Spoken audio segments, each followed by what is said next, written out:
žiaľ stratil prácu.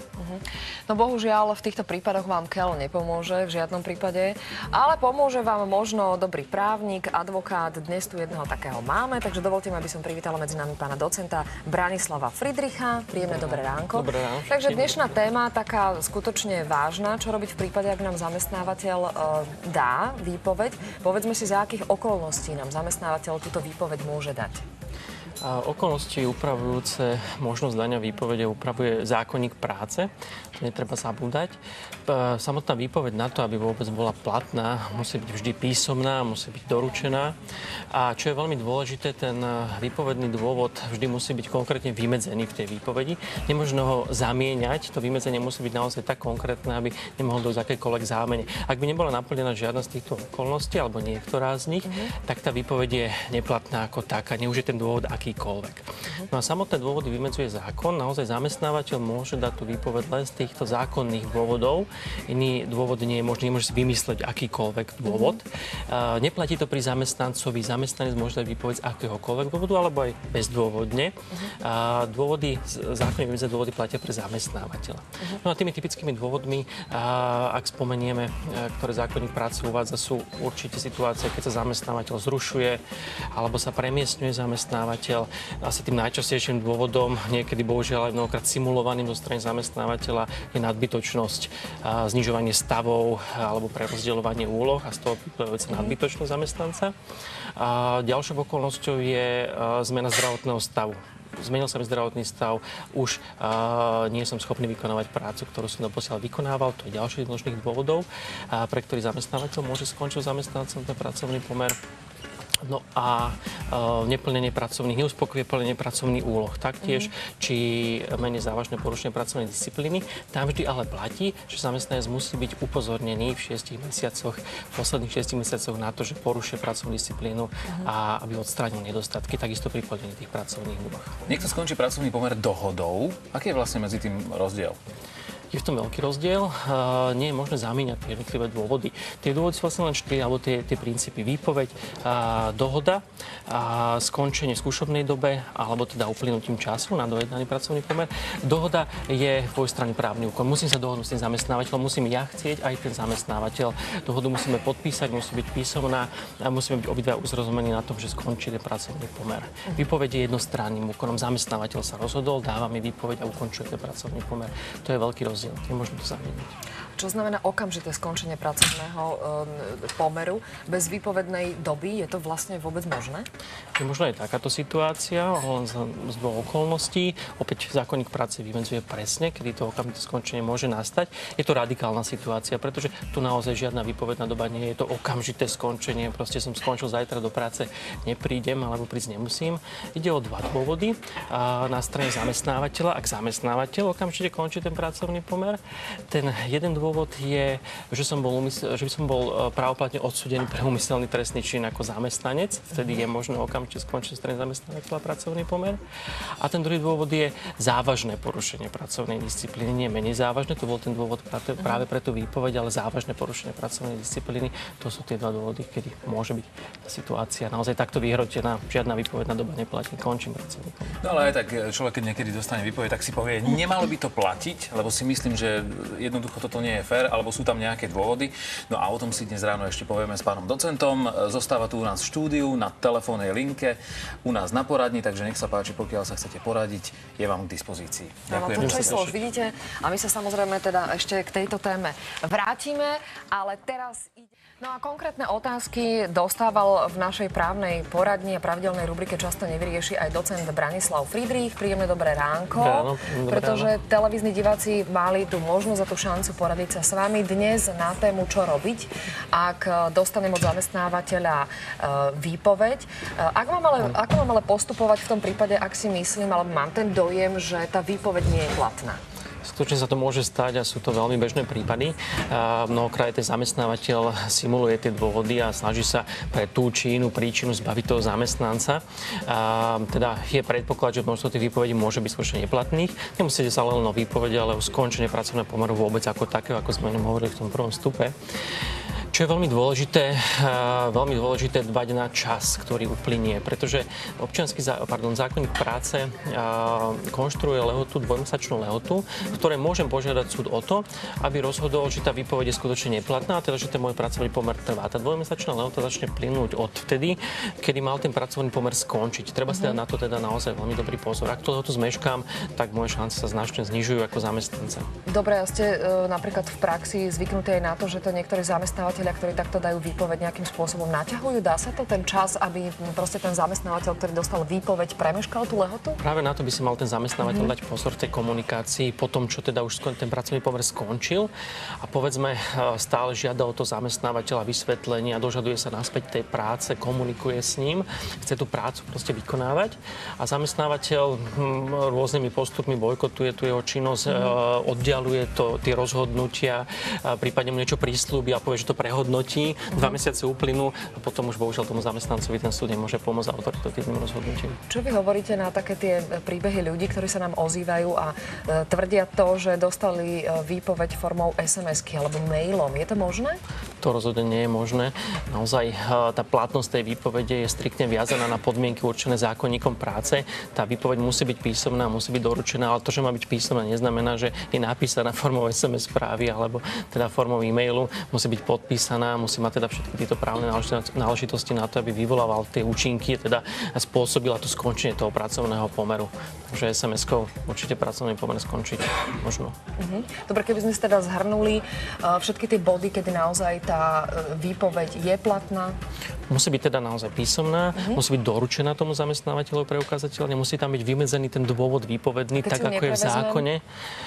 Môže byť, ak je tam teda to odmietnutie doručenia, tak môže tam byť svedok, ktorý potom potvrdí, že došlo k odmietnutiu toho doručenia. Alebo tá výpoveď môže byť doručená aj na pracovisku tomu zamestnancovi. Nemusí ísť len teda o poštové doručenie. Ak odmietne prevziať, sú tam svedkovia, ktorí potvrdia to odmietnutie, takže to doručenie potom bude aj tak platné. Čiže vymedzenie toho zákonného dôvodu, tak aby bol nezameniteľný a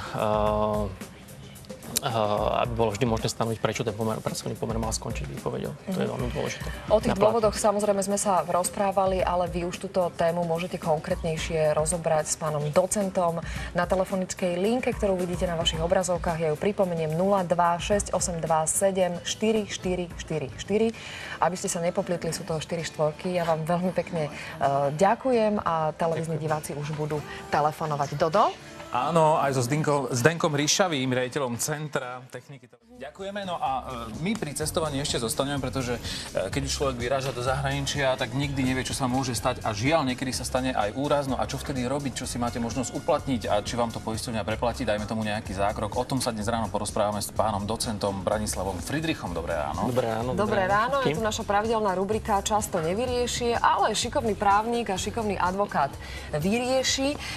Takže či môžem dostať, a to je taká tá základná otázka, v krajinách Európskej únie aj mimo krajín Európskej únie ošetrenie v prípade, ak sa mi stane nejaký ten úraz, nejaká nemilá záležitosť? Áno, malo by to tak byť. Treba naozaj rozlišiť, či ide o úraz, a teda potom tie všetky výkony tej zdravotnej starostlivosti budú tými neodkladnými výkonmi. Je potrebné ošetriť úraz, chrániť to zdravie aktuálne toho pacienta, alebo či by išlo o situáciu nejakých plánovaných zdravotných výkonov. Tam sú naozaj tie rozdiely. Pokiaľ teda zoberieme tú situáciu toho úrazu a teda nejaké neodkladné zdravotnej starostlivosti, ak sa nachádzame v štátoch Európskej únie, tak by sme si mali vystačiť s európskym preukazom poistenca. V prípade, že teda s platným preukazom, európskym preukazom poistenca, v prípade, že sa teda preukážem takýmto preukazom pri poskytovaní tej zdravotnej starostlivosti, vykonávaní zdravotných výkonov, malo by to stačiť. Nemal by som teda platiť nič navyše. Môže sa ale stať, že teda tento preukaz bude odmietnutý, napríklad bude vyhodnotený ako neplatný, napriek tomu, že je platný. V takomto prípade potom bohužiaľ budem musieť zaplatiť zo svojho, ale po návrate na Slovensko si môžem uplatniť tú refundáciu, žiadať o náhradu svoju zdravotnú poisťovňu. No dobré, ale dajme tomu, že mám ten preukaz, som teda v zahraničí, tak ako to funguje? Musím to zaplatiť ja sám v hotovosti, alebo mi to automaticky prepláca poisťovňa a nemusím platiť nič? Ak mám tento preukaz, samozrejme som teda v tých krajinách Európskej únie a je platný, nemal by som platiť nič. Mal by som proste mať tú istú pozíciu, ako majú tí domáci pacienti. Toto všetko ale platí len v prípade, ak hovoríme o systéme verejného zdravotného poistenia, alebo teda o lekárovi, ktorý je napojený na takýto systém verejného zdravotného poistenia, vtedy mám tú pozíciu toho domáceho pacienta. Môže sa stať, že bude odo mňa žiadané doplatiť nejaký ten doplatok, ale to bude naozaj taká istá situácia, ako by to bolo pri tom domácom pacientovi. Čo platí domáci pacient nad rámec verejného zdravotného poistenia, to budem povinný platiť aj ja. Iná situácia bude, ak sa nechám ošetriť, poskytnem si zdravotnú starostlivosť u súkromného poskytovateľa. V takomto prípade po návrate budem to musieť zaplatiť sám a v prípade, že teda vrátim na územie Slovenskej republiky, môžem si uplatniť tú refundáciu poisťovne. Tá mi to však bude refundovať len do tej výšky, ako by refundovala slovenskému lekárovi za takýto zdravotný výkon. Čiže to, čo je navyše, tak to už bolo z môjho vrecka. To už mi nepreplatí nikto. Presne tak. A v prípade toho súkromného poskytovateľa to najprv všetko zaplatím z vlastného vrecka a potom mi teda bude priznaná tá refundácia v tej výške, ako by to bolo slovenskému lekárovi. No, najlepšie je, keď sa nám nič v zahraničí nestane. Nie? Tak, dúfajme, že nie. Ale aby ste náhodou boli pripravení na všetko, tak pán docent s nami zostáva v štúdiu. Na poradni máte možnosť telefonovať, tak sa určite poradte. No a my sa dnes ráno... A pri radách zostaneme, pretože dnes ráno nám radí aj pán docent Branislav Friedrich. Konkrétne sa dnes ráno rozprávame o ošetrení v zahraničí. No a vraj teda niektorí naši diváci vyrážajú do zahraničia celkom cieľene. To znamená, že sa im nestane úraz náhodou, ale idú s tým do zahraničia, že nechám sa ošetriť tam, pretože tam ma údajne ošetria lepšie. Áno, sú aj také situácie. Bolo aj viacero otázok práve v telefonickej poradni. Práve týmto smerom chcem sa ošetriť v zahraničí, pretože proste bude tam nejaká lepšia technológia, alebo je tam nejaký vyhlásený známy operatér, proste mám k nemu dôveru, počul som, viem, chcem vycestovať, chcem sa nehať ošetriť. To je trochu iná situácia ako pri tých úrazoch a tej urgentnej starostlivosti. Je možné v rámci Európskej únie vycestovať do krajín EÚ a nechať sa ošetriť. Je možné cieľene vycestovať napríklad aj za účelom operácie, operatívneho výkonu. Je však potrebné predtým pozrieť sa do vyhlášky, ktorú pripravilo Ministerstvo zdravotníctva. Existuje zoznam výkonov, zdravotných výkonov tzv. Cezhraničnej zdravotnej starostlivosti. Tam je teda zoznam výkonov. Ak by som sa chystal na takýto výkon, ktorý je z tohto zoznamu, tak musím vopred konzultovať so svojou zdravotnou poisťovňou cenu tohto výkonu. Až potom, ak je mi schválený takýto výkon, teda respektíve jeho úhrada a cena, ktorá je schválená, by som mal teda vycestovať a môžem sa podrobiť takémuto výkonu, pretože potom mám garantované, že naozaj mi bude refundovaný ten poplatok práve v tej výške, ako bol schválený tou zdravotnou poisťovňou. Ak ten výkon nie je v tomto zozname, v tej vyhláške Ministerstva zdravotníctva zozname cezhraničnej zdravotnej starostlivosti, výkonov cezhraničnej zdravotnej starostlivosti, tak môžem slobodne vycestovať, môžem sa nehať ošetriť, môžem sa nehať operovať a pokiaľ teda ide o štáty Európskej únie a ide o výkony poskytované v rámci toho systému verejného zdravotného poistenia, tak kryje to vlastne zdravotné poistenie, nehradím nič navyše, je to naozaj podobný princíp ako teda v Slovenskej republike. Ak však tento zákrok nie je v tom zozname, ktorý ste spomínali, tak si to musím platiť sám. Nie, opačne je to. Ak je to v zozname, musím to konzultovať a ak mi nie je cena schválená, riskujem, že mi to nebude zaplatené. Ak je to mimo zoznam, tak zaplatené to bude aj to. Dobre, poďme sa venovať na chvíľočku tým prípadom, ak vycestujeme niekam na dovolenku a stane sa nám tam úraz. Čo v tom prípade? Bude mi to preplatené? Nebude mi to preplatené? Takže tu treba naozaj rozlišiť, že či sa nachádzam na území Európskej únie, v štátu Európskej únie, alebo nie. Ak teda som v štátu Európskej únie, stal sa mi úraz, je tu neodkladná zdravotná starostlivosť nutná, mal by mi stačiť európsky preukaz zdravotného poistenia, európsky preukaz poistenca. Na základe neho, ak sa s ním preukážem, je platný, mal by mi poskytnúť ošetrenie tak ako všetkým domácim pacientom. Ak sú nejaké doplatky, tak len tie, ktoré majú aj tí domáci pacienti. Neplatím to nič zo svojho, všetko je to z toho poistenia. Iná situácia je, ak by išlo o súkromného lekára, teda súkromnú zdravotnú starostlivosť, tam teda platím zo svojho, ale v Slovenskej republike po návrate si môžem nehať preplatiť tú zdravotnú starostlivosť, ale preplatím buď len do výšky takej, ako by bola zaplatená slovenskému lekárovi pri takomto výkone. No a úplne iná situácia ešte, ak by som išiel mimo krajín EÚ, pretože tam európsky preukaz poistenca mi nepomôže, tam mi naozaj dobre odporúčam zabezpečiť si pripoistenie, komerčné pripoistenie zdravotných nákladov spojených teda s liečením v zahraničí, využiť potom takéto poistenie, lebo ak to tak nebude, budem musieť zaplatiť za tieto výkony. Môžem požiadať po návrate zdravotnú poistenie o preplatenie, ale opäť to bude na zváženie poisťovne a keď tak preplatenie bude naozaj len do tej výšky, ako by to bolo v Slovenskej republike za tie výkony. No dúfajme, že Marek Gazda počúval pozorne, pretože to je freerider a predsa len sa môže na svahu sa stáva dosť veľa úrazov, tak možno, že práve takýmto sa zídu informácie, ktoré pán docent dnes ráno ponúkol. Takže vďaka za všetky. Ďakujem Už to veľmi nebudem pekne. potrebovať. Pán docent ešte s nami zostáva v štúdiu, pretože naozaj záujem divákov o túto tému je veľký. Nech sa páči, môžete mu telefonovať na telefonické linky a telefonickú linku, ktorú vidíte na vašich obrazovkách, ale teraz